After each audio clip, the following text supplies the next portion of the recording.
Olá, sejam bem-vindos ao canal Gestante Brasil, que na sua primeira edição online, que começou no dia 10 de agosto, vai até o dia 16, com muita informação, muita notícia, muito conteúdo voltado para os pais que se preparam para ter filhos, para toda a gestação e até as crianças na primeira infância. Então, esses são os nossos conteúdos durante todas essas lives que estaremos realizando, sempre a partir das 17 horas. Só no sábado nós temos uma a partir das 16 horas, mas sempre com conteúdo bem relevante para que você fique por dentro de todos os assuntos voltados, tanto para as mamães e as futuras mamães, como para os bebês, as crianças. Hoje nós vamos falar sobre dois assuntos bem bacanas, bem importantes.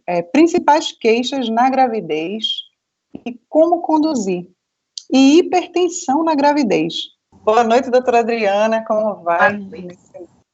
Falar um pouquinho sobre hipertensão, né? O espaço é seu para falar sobre essa, como podemos dizer, doença, esse problema, né, tão comum. Uma patologia que ocorre na gestação e que é de suma importância que as gestantes e as famílias tenham algum conhecimento sobre ela.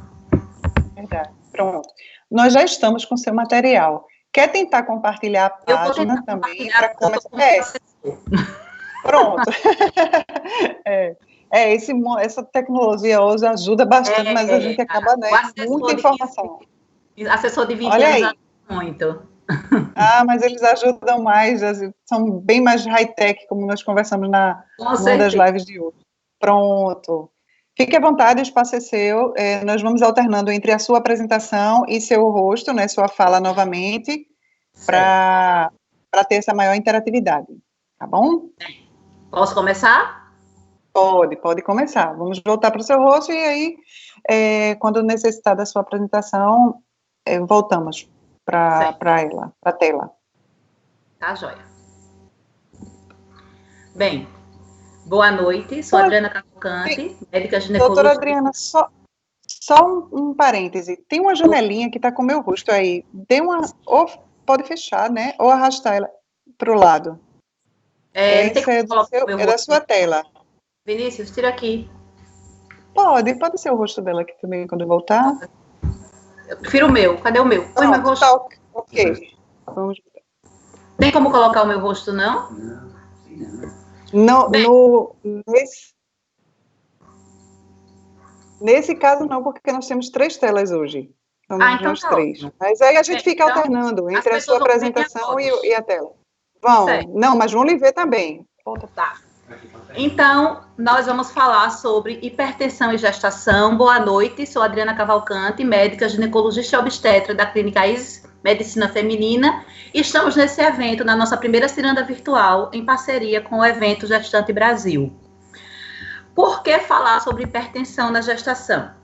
É importantíssimo conversar sobre hipertensão, pois 4,6% das gestantes vão apresentar alguma forma de hipertensão durante a gestação, ou seja, aquelas gestantes que são normotensas, aquelas que não têm pressão alta, podem apresentar a hipertensão durante a gestação e aquelas complicações decorrentes da hipertensão, a hipertensão gestacional, a pré-eclâmpsia e suas formas graves.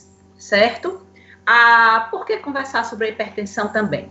Porque é uma das principais causas de mortalidade materna. Infelizmente, a hipertensão, junto com a infecção, e o que acontece nas maiores... a maior causa de mortalidade materna, então é importante que as famílias e as gestantes saibam que ela existe, que acontece, mas que nós, no pré-natal, temos como resolver, como prevenir, como tratar, certo?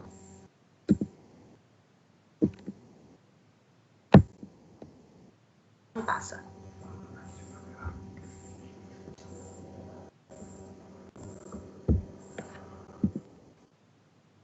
Bem, aqui...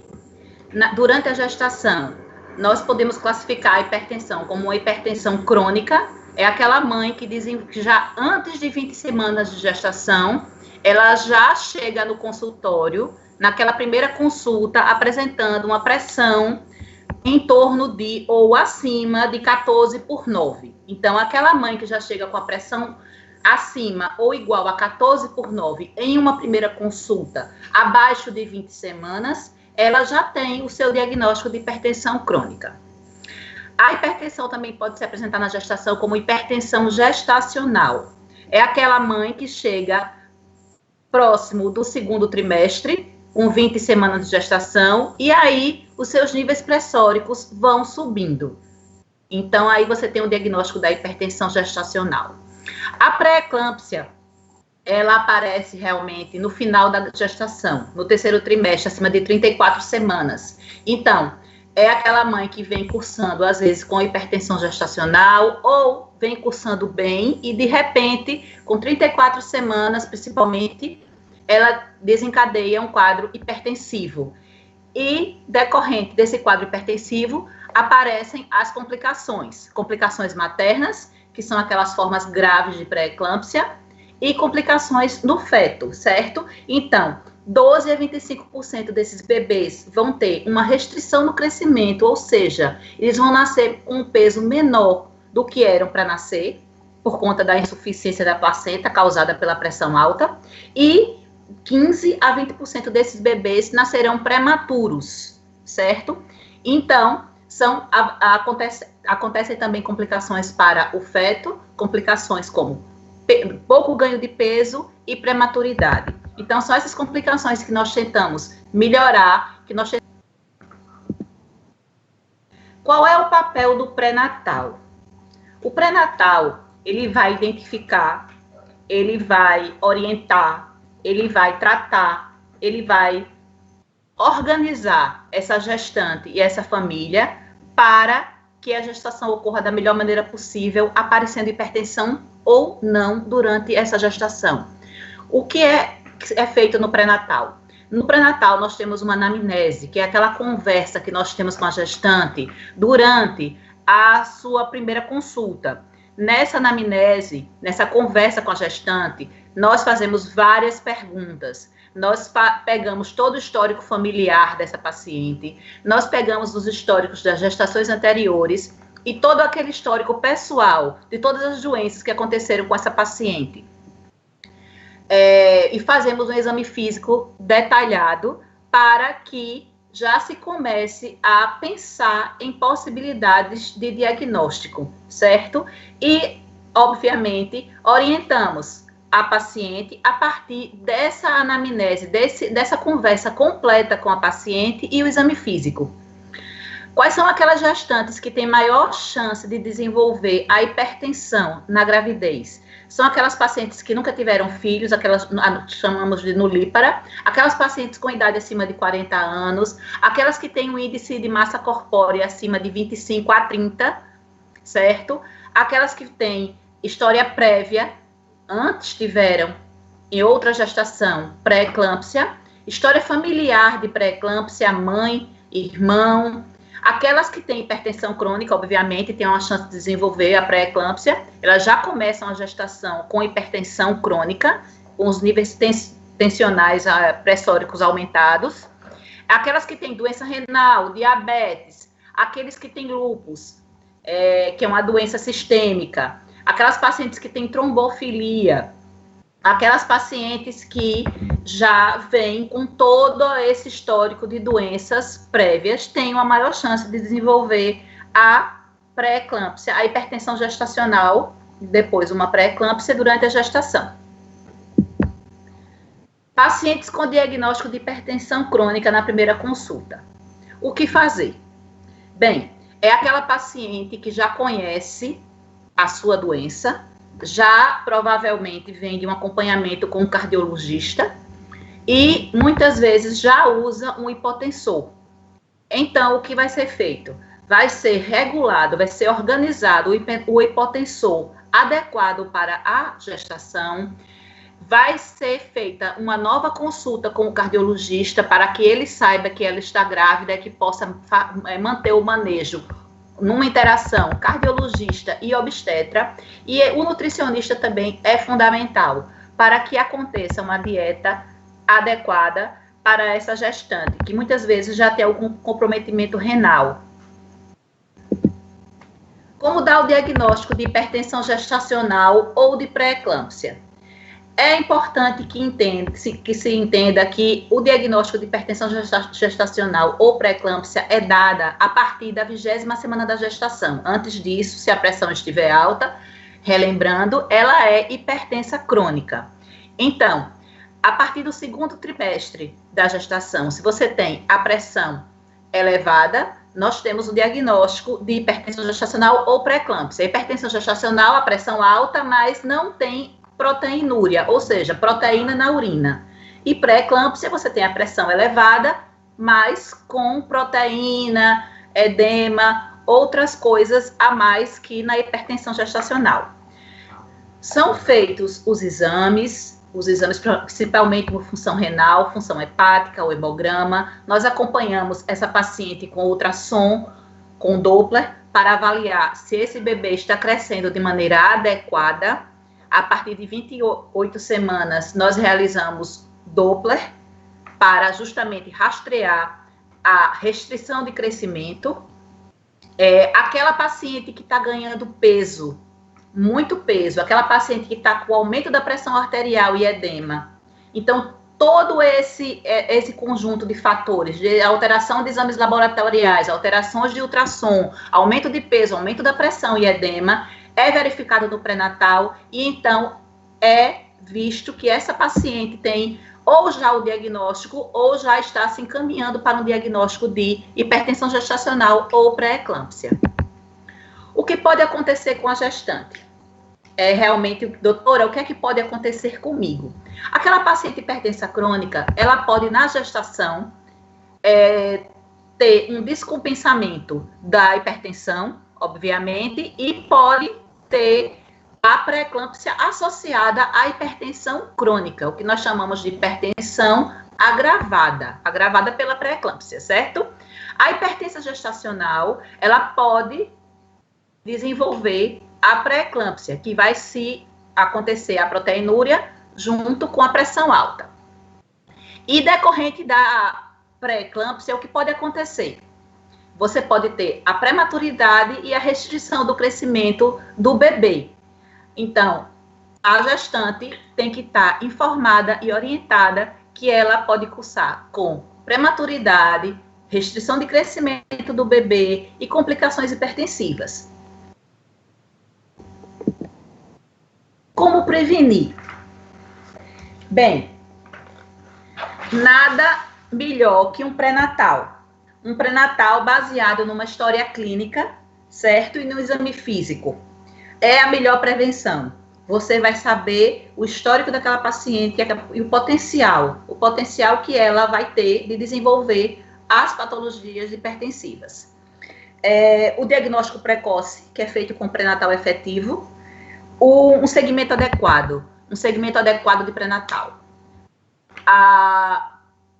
É visto que o AS, que é o ácido acetilsalicílico, a partir de 12 semanas, nas pacientes hipertensas crônicas e naquelas pacientes que têm o histórico familiar ou o histórico pessoal de pré-eclâmpsia, hipertensão gestacional, nós usamos 100 mg à noite. É visto que o cálcio, a partir de 20 semanas, também, a reposição de cálcio é uma boa opção para a prevenção. O uso de hipotensores para que não aconteça a hipertensão descompensada. Ela não vai chegar aos níveis tensionais altos a ponto de causar uma hipoperfusão placental, ou seja, uma chegada menor de sangue na placenta e, consequentemente, uma restrição de crescimento do bebê ou uma diminuição do líquido do bebê, o que vai levar a uma prematuridade, a um parto prematuro. O corticoide é importante também. Nós vamos fazer com que essa paciente faça uso do corticoide para amadurecer o pulmão do bebê, pois assim, em caso de um parto prematuro, caso aconteça realmente do desencadear de uma pré-eclâmpsia com sinais de gravidade, um pico hipertensivo que você não consiga controlar, então essa paciente vai ter o pulmão do bebê melhor preparado para que ele, quando nascer, possa responder melhor às terapias que serão oferecidas na UTI neonatal, certo? Então é importantíssimo o acompanhamento laboratorial, aquela paciente que começa a dar sinais no laboratório, nas enzimas hepáticas, na função renal, o hemograma, a plaqueta. Então, essa paciente tem que ser seguida com um acompanhamento laboratorial e com ultrassom. O ultrassom com Doppler para que seja visto a questão do crescimento do bebê, do líquido do bebê, da perfusão placentar com o Doppler. Então, a paciente, ela tem que ter a interação com o seu médico. Ela tem que estar disposta a ajudar para que a hipertensão seja prevenida da melhor maneira possível. Como preparar e orientar a gestante e os seus familiares no momento do diagnóstico? Bem, como se sabe, a causa exata da pré-eclâmpsia permanece desconhecida. Os fatores de risco nós já falamos, e essa gestante, sabendo-se do histórico dela, o obstetra, sabendo como manejar, como manter o pré-natal de maneira adequada, e a família, junto, orientando, ajudando na questão do suporte emocional para a gestante, também ajudando na questão da dieta, da atividade física, da própria manutenção do estado de saúde mental da gestante, para que a pressão é fundamental do pré-natal.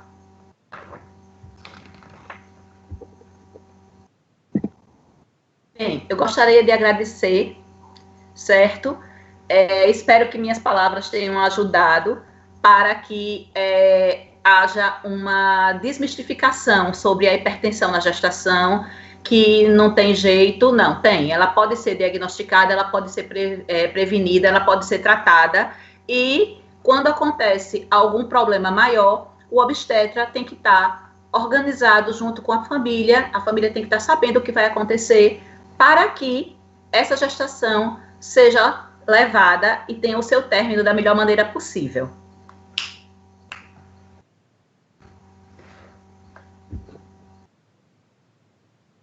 Volte para a tela. Exatamente. Obrigada, doutora Adriana. Foram ótimas, ajudaram bastante, eu tenho certeza disso. Também vão ficar disponíveis no site da Gestante Brasil, no canal no YouTube, no Facebook e no Instagram, essa live. Além também, né, na plataforma da Isis Medicina Feminina. Então, quem perdeu a live ao vivo também tem acesso a essas informações preciosíssimas em todas as plataformas online. Então, mais uma vez, obrigada pela participação, e que o ciranda gestacional, o ciranda virtual da Isis seja sempre assim, com muita informação muito relevante. Espero que tenha sido adequado. Obrigada. Obrigada. Daqui a pouquinho o doutor Luiz estará aqui conosco. Vamos fazer um intervalo de 15 segundos. Não saia daí. Proteja seu bebê de doenças sérias como a coqueluche antes mesmo do nascimento. Esta doença pode ser fatal para os bebês. Seja protetora. Fale com seu médico sobre como proteger o seu bebê contra a coqueluche durante a gestação. Estamos de volta para falar agora sobre principais queixas durante a gestação e como conduzir. Agora sim, doutor José Luiz Holanda, pode ligar seu áudio, pode ligar sua câmera. Já estamos com o seu conteúdo para falar sobre esse assunto tão importante e corriqueiro, como o senhor mesmo falou, e o espaço é todo seu. E estamos já com o seu material aqui. Quando quiser ir passando os slides, só é falar que a gente vai adiantando, tá bom?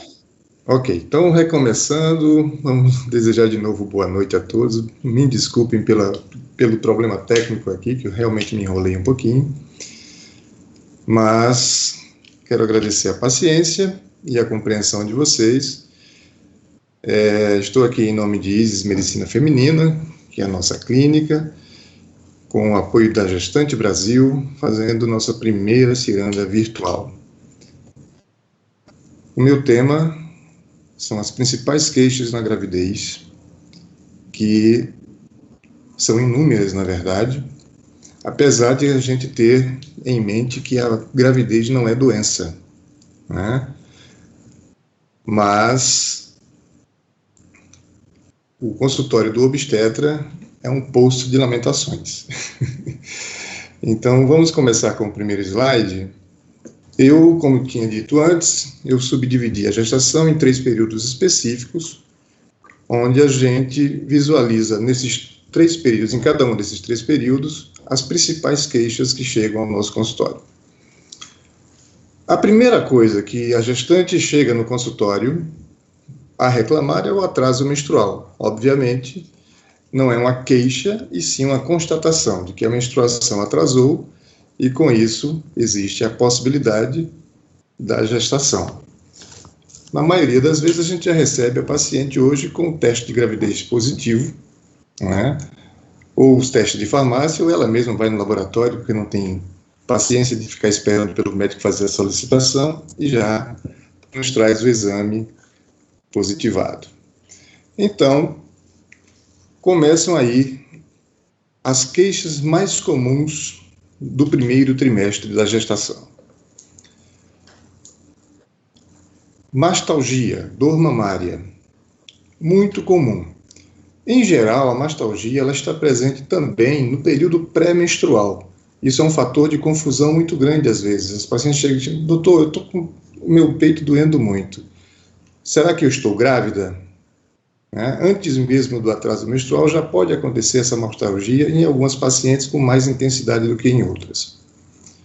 Também é comum acontecer o aparecimento de cólicas.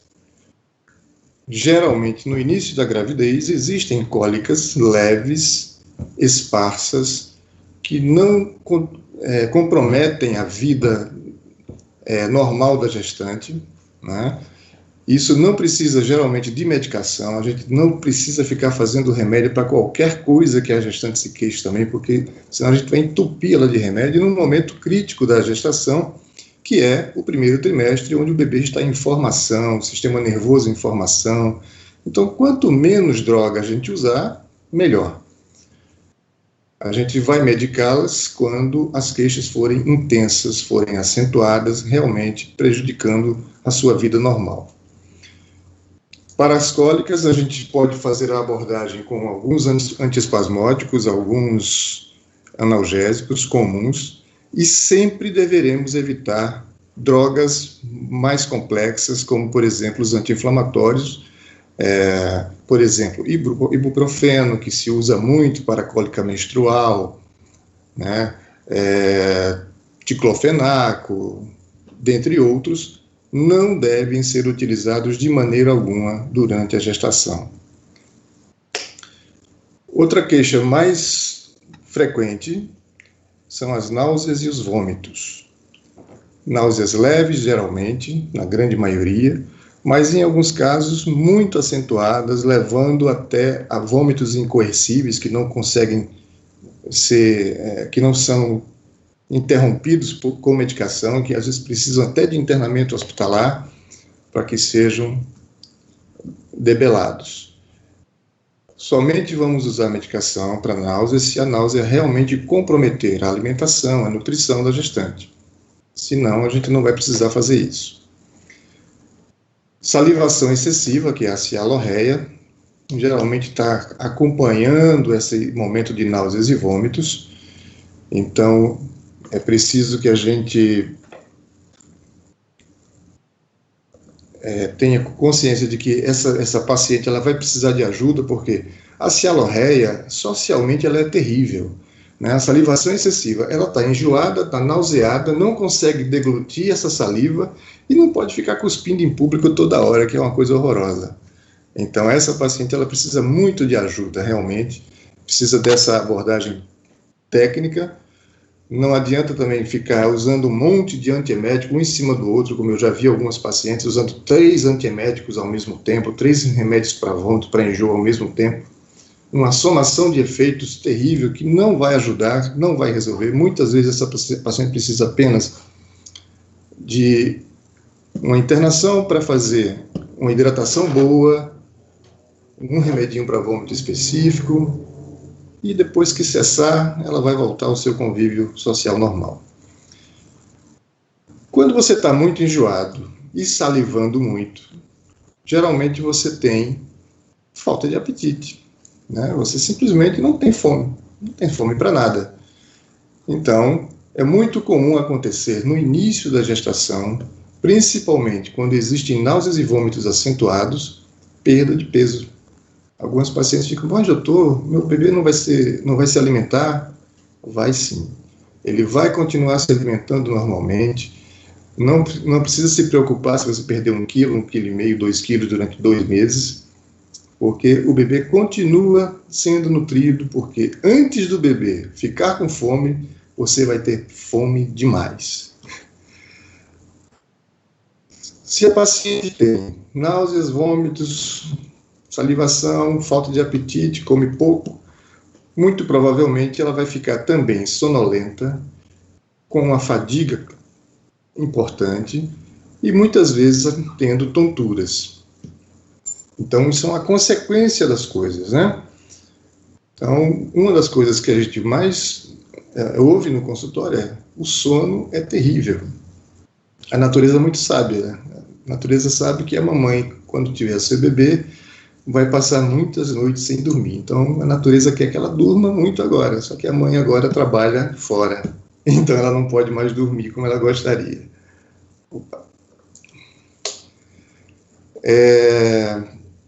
Eventualmente, pode acontecer sangramento. Sangramento no primeiro trimestre. Então, existem coisas que precisam ser bem diferenciadas aqui. A primeira coisa, o sangramento de uma implantação do ovo, que pode acontecer nos primórdios da gestação, bem no iniciozinho, quando o ovo está se implantando no útero, às vezes ocorre um extravasamento de sangue, que a repercussão disso é apenas uma perda de uma borrinha de café, alguma coisa, uma borra achocolatada na vagina, não chega a ser um sangramento efetivo. Isso não preocupa, a gente fica bem tranquilo com relação a isso, isso não significa muita coisa. O que nos preocupa mais é quando esse sangramento é um sangramento intenso, como se fosse uma menstruação e, sobretudo, acompanhado de cólicas. O sangramento com cólicas, ele remete a uma atividade uterina extemporânea, uma atividade uterina fora de hora. E isso é uma ameaça de abortamento que precisa ser devidamente identificada e tratada. Outra coisa também que a gente vê muito no primeiro trimestre são as dores de cabeça.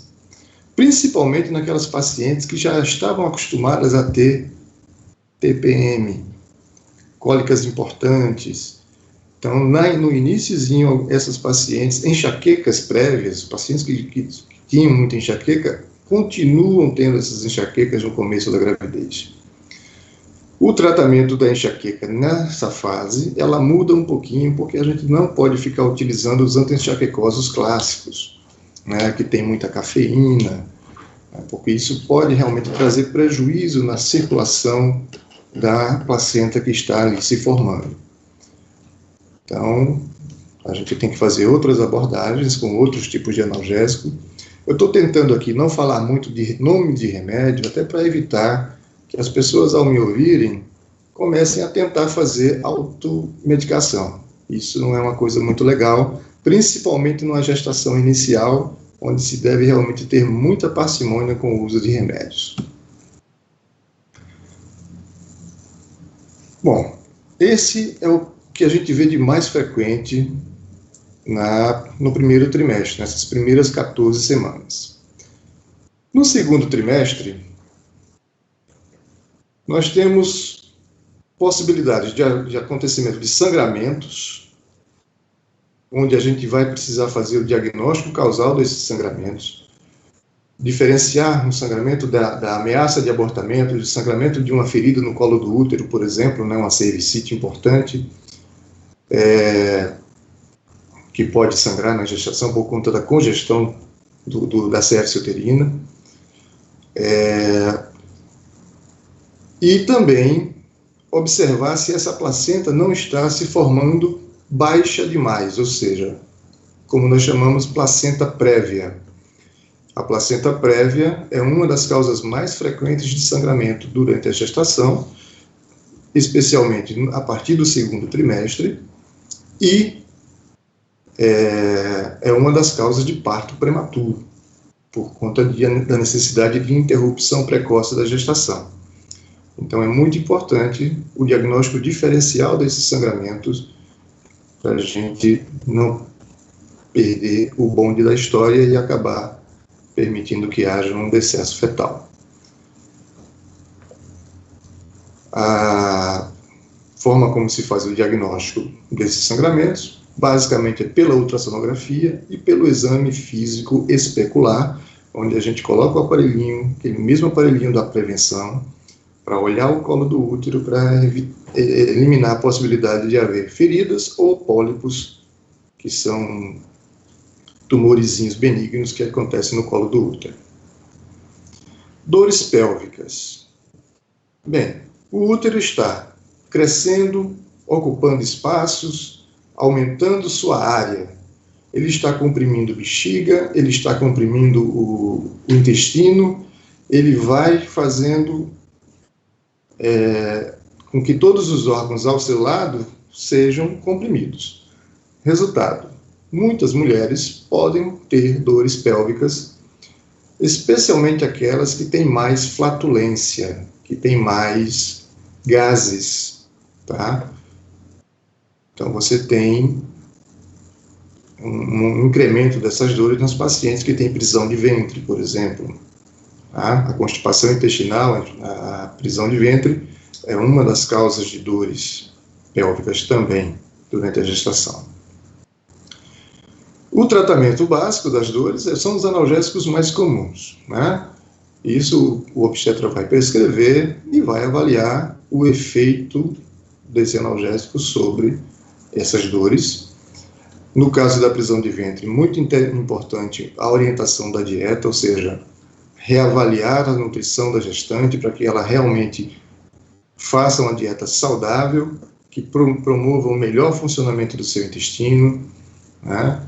E isso é fundamental para diminuição dos incômodos álgicos da gestação no segundo trimestre.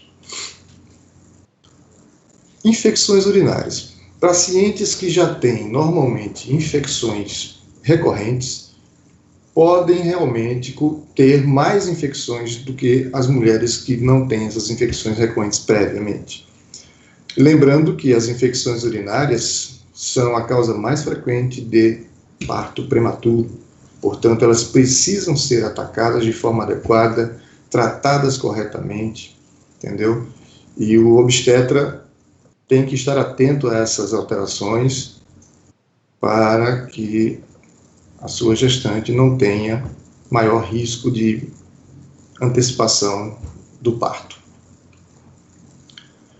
Aumento do apetite. Eu botei até em letras grandes aqui, porque é muito comum, a partir do segundo trimestre, acontecer um incremento do desejo de alimentos, né? Aquela fome voraz que não morre nunca. Eu costumo falar para as minhas gestantes que se você tentar matar essa fome, quem vai morrer é você, porque essa fome não morre, ela é uma fome infinita.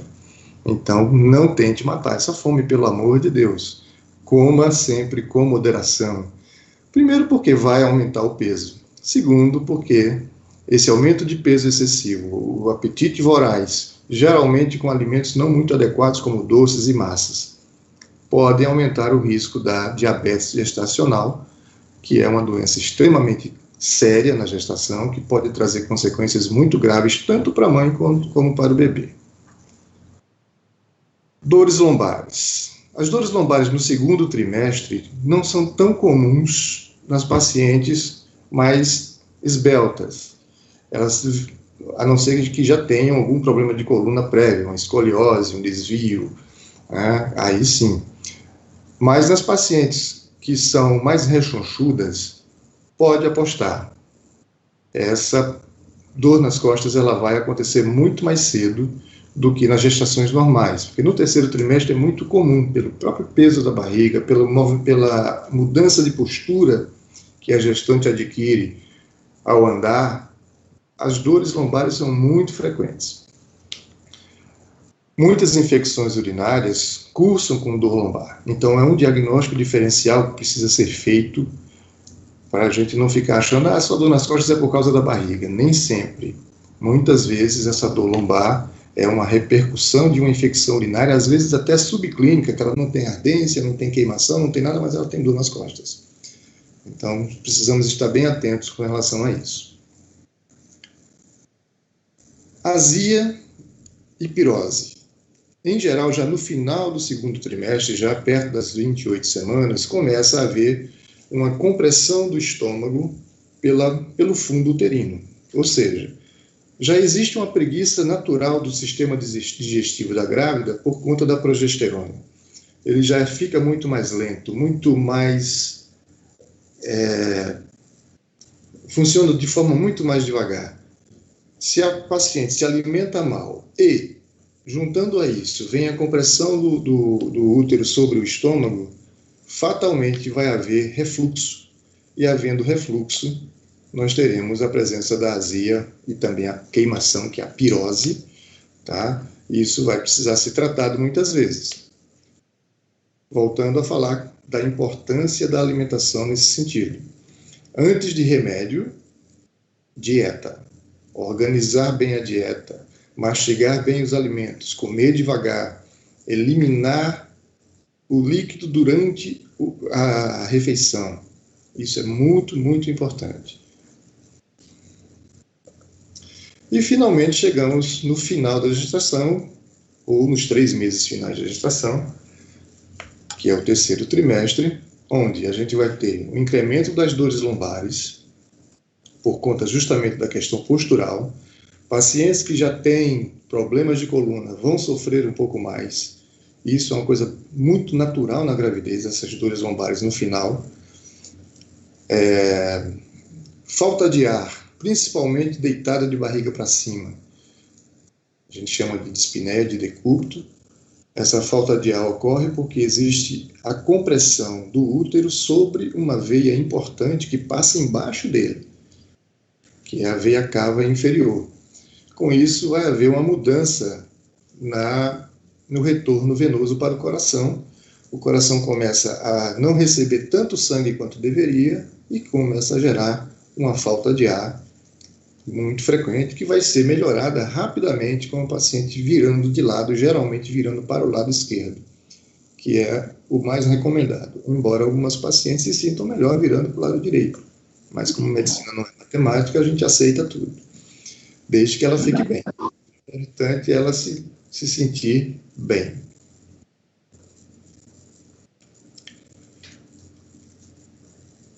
Azia e refluxo. A mesma coisa do slide anterior, onde a gente mostrava que a azia e a pirose, existe realmente a presença de azia e refluxo por conta da compressão do estômago pelo fundo uterino. Inchaço e edema. Os membros inferiores, as pernas, geralmente começam a inchar no terceiro trimestre. Existem algumas lendas urbanas, aliás, lendas interioranas, que dizem que a mulher, antes de parir, ela incha 3 vezes. Né? Isso eu já ouvi muito na minha vida. Nunca consegui confirmar isso não, mas a gente já ouviu bastante. E, realmente, o inchaço é muito comum. Por que existe o inchaço? Porque, fisiologicamente, existe dificuldade de retorno venoso, porque o útero ocupa os espaços todos, comprime os vasos profundos do abdômen, e isso faz com que o sangue não saia dos membros inferiores com muita rapidez. Ao se acumular esse sangue, extravasa líquido para o espaço extravascular, e aí vem os inchaços. Ansiedade é um sintoma muito comum, né, nessa fase. Os pacientes ficam muito ansiosos, querendo que a gestação acabe logo, o medo do desfecho do parto, como vai ser. A gente precisa trabalhar isso muito bem, a gente conversar muito, ouvir os seus medos, as suas queixas, e fazer com que elas se sintam mais seguras para encarar esse final de gestação. Parece que a gravidez não acaba nunca, né? Fica aquela coisa de não passa de 32, 33, 35 e não chega nunca a essas 40 semanas tão sonhadas. Né?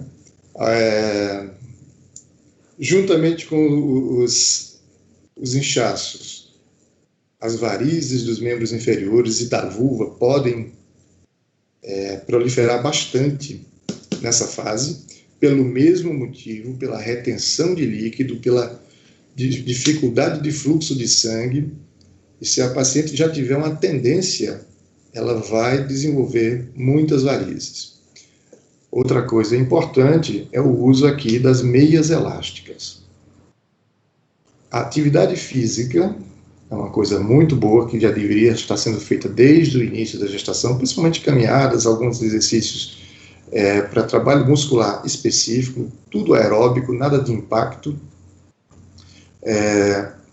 mas que vão prevenir varizes, e as meias elásticas, principalmente para quem trabalha em pé, para quem fica muito tempo sentado, trabalhando.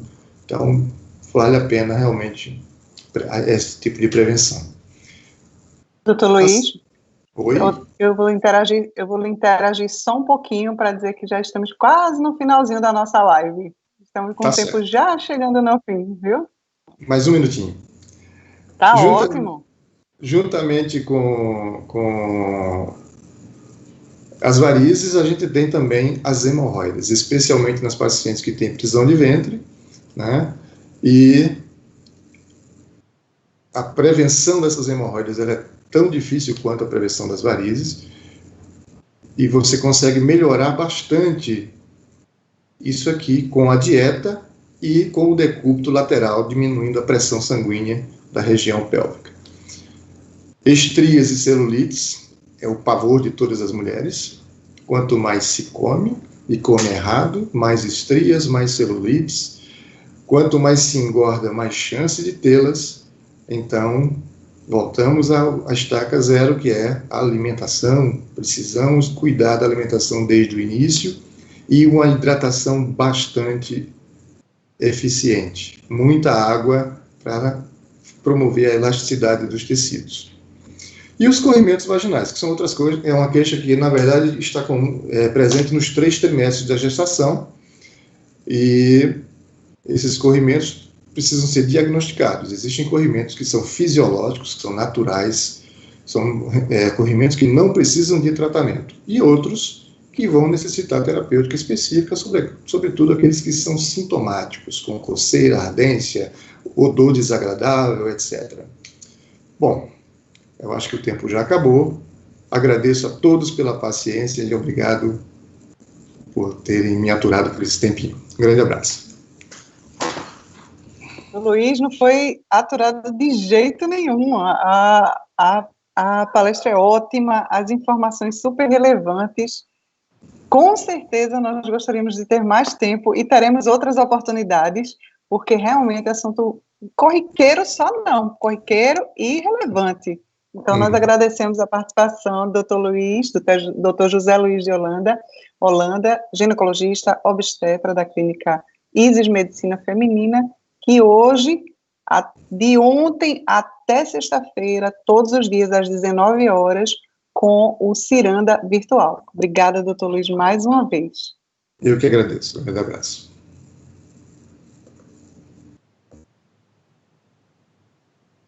Gestante Brasil Online, esse evento que ganhou a proporção virtual por conta da pandemia, com o objetivo sempre de informar, de esclarecer, de trazer informação super relevante sobre esse universo da gestação, da maternidade, e estaremos aqui até o dia 16 de agosto, com muita informação, com muitas empresas parceiras também.